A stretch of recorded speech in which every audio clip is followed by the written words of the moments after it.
years of reading to go through this work. And after year 19, I think you don't know what you have read in year 5, and you are not able to evaluate anything of this. So what to do this? We need some selection, and we need the identification of the relevant topics and especially the relevant articles. So this overview is actually worsening otherwise. And of course, there's production of a lot of research waste as well as excellent articles, but you have to select, and it's very difficult, select out of 10,000 publications every year, what is worth and what is not worth. So therefore, you need evidence at a glance for surgeons, for researchers, but also for patients, maybe if they are interesting, and of course for funding bodies when you write an application to something. The idea was to create a so-called evidence map for that. We published that protocol in the BMJ Open in 2019, and this is what this works like. Any intervention published on surgery for the pancreas would be suitable to be included. Any study on this, of course, the quality of the study should be at the level of an RCT. And then the strengths and limitations, of course, were you not only collect this, but you also analyze this and you put this into some presentation that it's easy to understand with one glance. What is your topic? What is the evidence? What is what you should do? The method to do this was the usual Cochrane method. Two reviewers screened all of these literatures. You see, this is a huge number of papers that have been screened. If there was disagreement, there was a third reviewer, of course. And then these were the databases that were used, Medline, Web of Science, Central, and any intervention which could influence your surgical outcome was included here. So finally, this resulted in 74 research topics in 20 living meta-analyses. I will tell you what living meta-analyses are, and 12 so-called evidence gaps where we don't have real good publications and real good data where we can conclude from. Now, living means that this is updated currently every 3 months, this database, which is a lot of effort. A lot of people are working on that.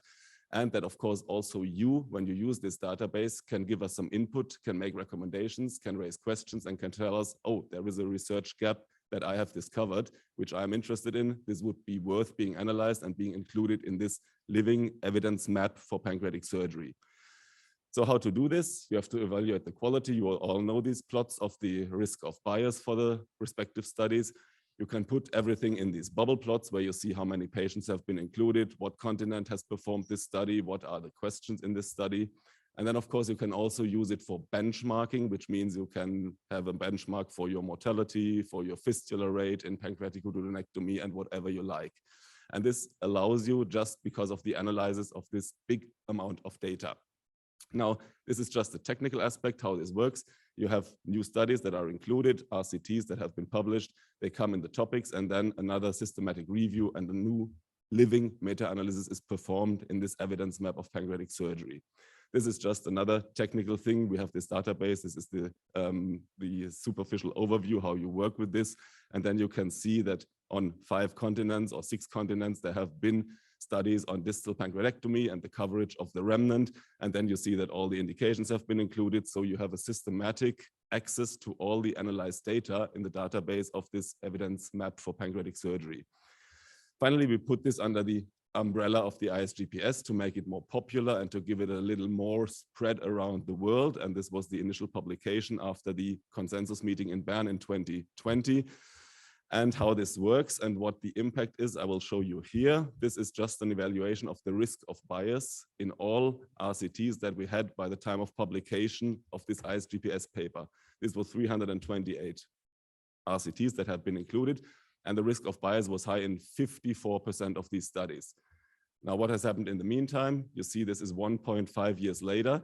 You have another 18 RCTs included in the last 1.5 years, and you have the risk of bias a little better, 51% instead of 54%. So this just helps you to see the dimension of this work. 18 RCTs in 1.5 years, you should all read them without this help and then evaluate the risk of bias and all of this. This makes it very convenient to have an overview on that. This is just a little overview on the usual plots that you see.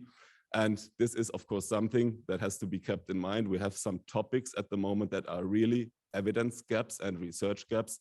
Risk of bias, robotic versus laparoscopic, Whipple. There is no risk of bias. There is simply no study on that, which is an RCT and which has the level of evidence that we need to really conclude something out of this. Now, this is what it looks like when you go to the internet. You can access this evidence map for pancreatic surgery. You see all the topics that have been included right now.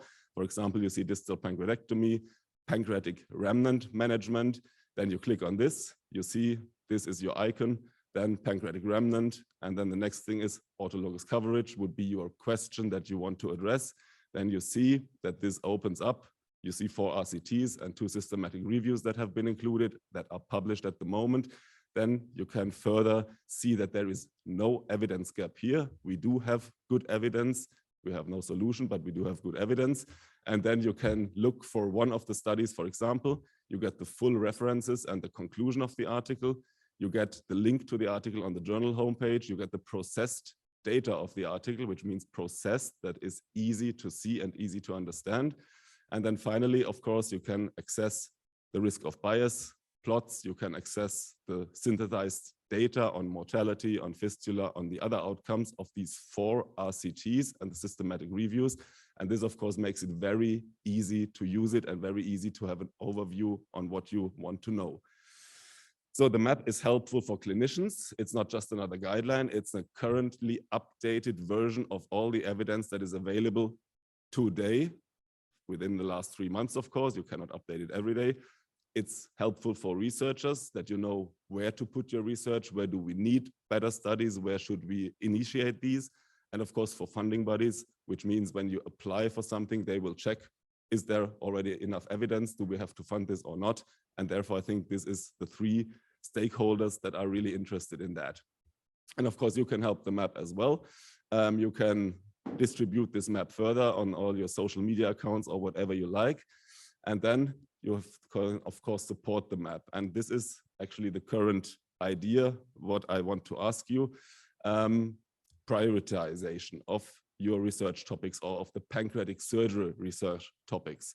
This is something that is becoming more and more important, that you say, what is the priority we need at the moment. And this priority setting is also something that is rather new. We have started this first patient-related in correlation with the James Lind Alliance from the UK. This is a non-profit organization which cares very much for patients, for their relatives, and for the patient organizations. And the first topic we did with them was the priority setting in pancreatic cancer research.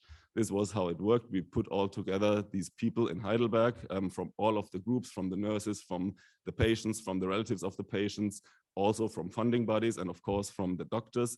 And then we did this in 2 survey rounds and a final Delphi round to suggest some topics they can choose from, and then look for the top 10 priorities in pancreatic cancer research at the moment. And then finally, we could publish these top 10 list. And you see, these are the currently most relevant top 10 topics in pancreatic cancer research from the meaning or from the opinion of all of these people that were included in this priority setting partnership.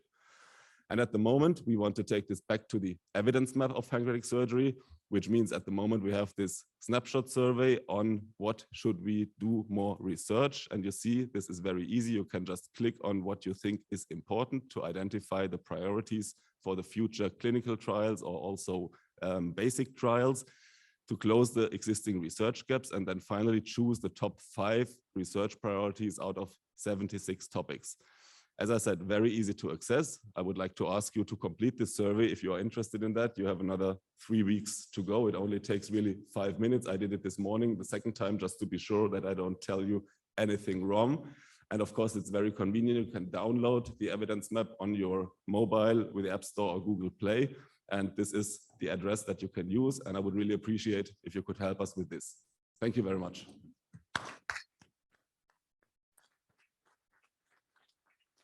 Thank you, Tila. What a colossal amount of work, but I think it'll be very, very useful.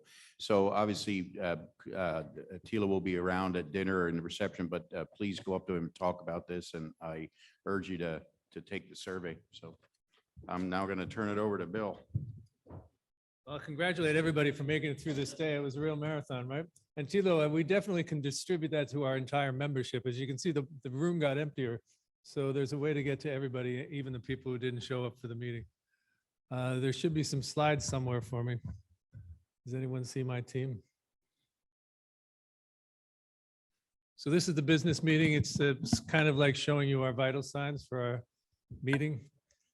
And so it's the 2022 business meeting comes to order. Next slide. Am I supposed to advance these? I can, I guess. So in 2020, we had an operating revenue of 31,000, 2021, 35,000. The operating expenses were approximately the same. The total operating totals were 8,000 and 9,000. Annual meeting revenue was 21 and 21. Everybody's pretty excited about this. Next slide. So we had 100, this year we have 163 attendees. We have attendees from 14 countries, and we have attendees from 5 continents. And we're always proud of the fact that we are as international as we are. This shows something about the abstracts. And as you can see, we really were hitting it big in 2017, 2018, up around 300. And then COVID threw a big ball at us. And this year, I think we were still running out of gas from COVID, but we did get 131. And I think you'll all agree that this program has been spectacular. We only live on the support we have from our industry, and particularly AbbVie is a bronze sponsor. We're deeply grateful to them. The AbbVie person came to our administrative people and said that this has been a much more active dialogue with their representatives than they ever had at IHPBA.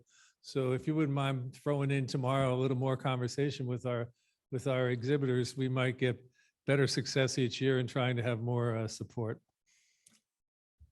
And the other supporters include Al Cresta, you can read the Cairo Clin, Immunovia, and Nestle.